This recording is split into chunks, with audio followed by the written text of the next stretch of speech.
Welcome to my YouTube channel Holy Grail RN. Please subscribe the channel for the latest videos. So in this video we will discuss about the placement of ECG leads. So ECG or EKG stands for electrocardiogram.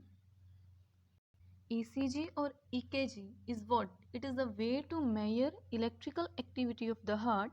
It detects different heart conditions, and the machine that used during the test for electrocardiogram is known as electrocardiograph. The machine name is electrocardiograph. Now before discussing the topic, that is placement of ECG leads, we will discuss about the basics because अगर कोई भी lead इधर उधर हुई तो जो हमारी ECG है वो टेस्ट है वो मतलब रॉन्ग आएगा, जो डिटेक्शंस है फाइंडिंग्स है वो रॉन्ग आएंगी और हमारे जो हमें ECG है वो दोबारा करनी पड़ेंगी। तो इसीलिए हमें जो लाइंस ऑफ ओरिएंटेशन है we should know while performing the ECG. So our first line of orientation is the anterior axillary line. Anterior axillary line. This is the vertical line at the anterior axillary fold. So this is the axilla and this is the anterior axillary fold. So this is the imaginary line that lies at the anterior axillary fold. So this line is known as the anterior axillary line.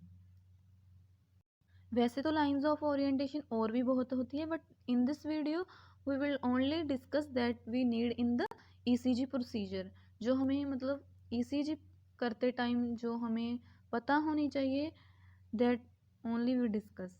Okay, so next lines of orientation में आ जाती है।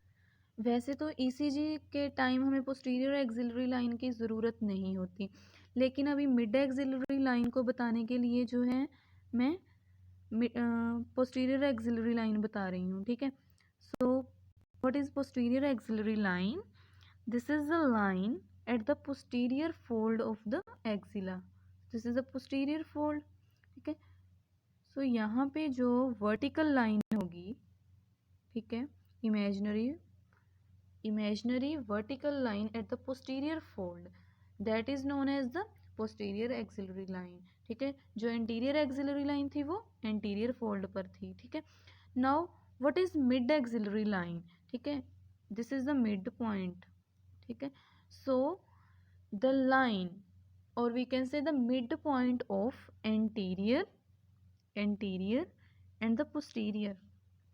ठीक है, anterior and posterior, the midpoint of anterior and posterior axillary fold is known as the mid axillary line. Okay, now next is the mid clavicular bone. The mid clavicular bone is the vertical line. Okay, this is a vertical line, imaginary vertical line at the midpoint of clavicle. Okay, this is our clavicle bone here, which is also known as the collarbone or beauty bone also. So the midpoint of clavicle bone is known as the mid clavicular line. This is also a vertical line. Okay, so that's all about the lines of orientation that we need in the ECG procedure. Now come to the main point, or that is our topic, that is placement of ECG leads. So we will discuss now ECG leads.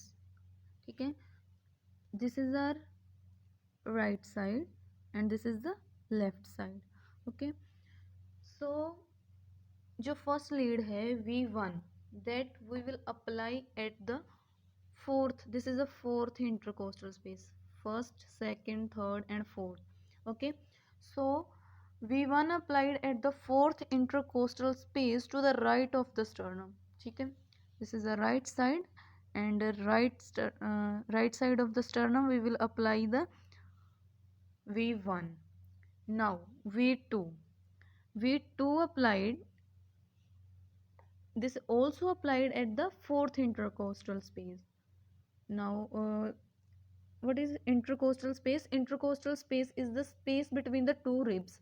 Okay, so the V2 applied at the fourth intercostal space to the left of the sternum. V1 applied at the right and V2 applied at the left, but applied at the same level. ठीक है, वो भी हमने जो V1 थी वो भी हमने फोर्थ इंटरकोस्टल में ही अप्लाई की थी, और second we will also applied at the fourth intercostal space, but second applied at the left side and V1 applied at the right side. Okay, now जो हमारी V3 है, V3, ठीक है, ये हम बाद में डिस्कस करेंगे. पहले हम V4 डिस्कस करते हैं कि कहाँ पर अप्लाई करनी है. कि V3 है जो half way between V2 and V4 apply करते हैं. ठीक है, सो V4 applied at the fifth intercostal space. पहले हम फोर्थ पर करके आए थे ना अप्लाई, अभी हम फिफ्थ इंटरकोस्टल स्पेस में करेंगे. As we already discuss the lines of orientation, that is mid clavicular bone, जो हमारी V5 है, ठीक है, और V6 है, V4, V5 एंड V6. ठीक है, तीनों जो है ये फिफ्थ इंटरकोस्टल में ही लगेंगी. पहले हम डिस्कस करेंगे V4. This is applied at fifth intercostal space in the mid clavicular line at the nipple line. ठीक है, जो हमारी mid clavicular line है, ठीक है, as we already discussed the lines of orientation, यहाँ पर हमारी V4 लगेंगी. ठीक है, नेक्स्ट अभी V3 रह गई थी ना, जब हम V2 लगा दी थी वहाँ फोर्थ इंटरकोस्टल में, और V4 है जो हमने लगा दी है फिफ्थ इंटरकोस्टल में. अभी जो इन दोनों में स्पेस होगी, ठीक है, वहाँ पर हम अप्लाई करेंगे V3. ओके, नाउ V1 भी लग गई, 2V, 3V, 4V. अभी फिफ्थ जो है हमारी वो भी कहाँ लगेगी? At the fifth intercostal space. Okay, fifth intercostal space in the anterior axillary line, same at the level of V4. ठीक है, but line of orientation में we are already discussed at the anterior axillary line that lies at the anterior axillary fold. So anterior axillary fold, here is the V5. Now V6 comes to the V6. V6 कहाँ पर लगेगी? Fifth intercostal space in the mid axillary line. Mid axillary line is what?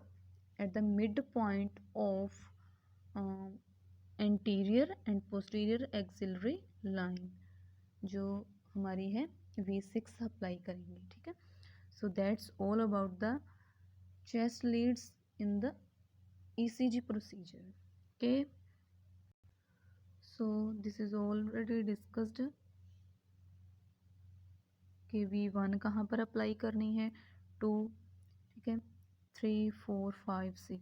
ठीक है, next is the, सो हमने जो है ECG Leeds properly apply करनी है, और जो है थ्रू द इलेक्ट्रोकार्डियोग्राफ, जो हमारी मशीन थी उसके द्वारा हमने जो है ग्राफ है वो निकाल लेना है, ECG जो है हमारी निकाल लेनी है. सो ऐसे पेपर में जो है पूरा मतलब उसका ECG का है जो ग्राफ ड्रॉ करके हमारे जो इलेक्ट्रोकार्डियोग्राफ के द्वारा आ जाता है. ठीक है, so that's all about the placement of ECG leads. Thanks for watching.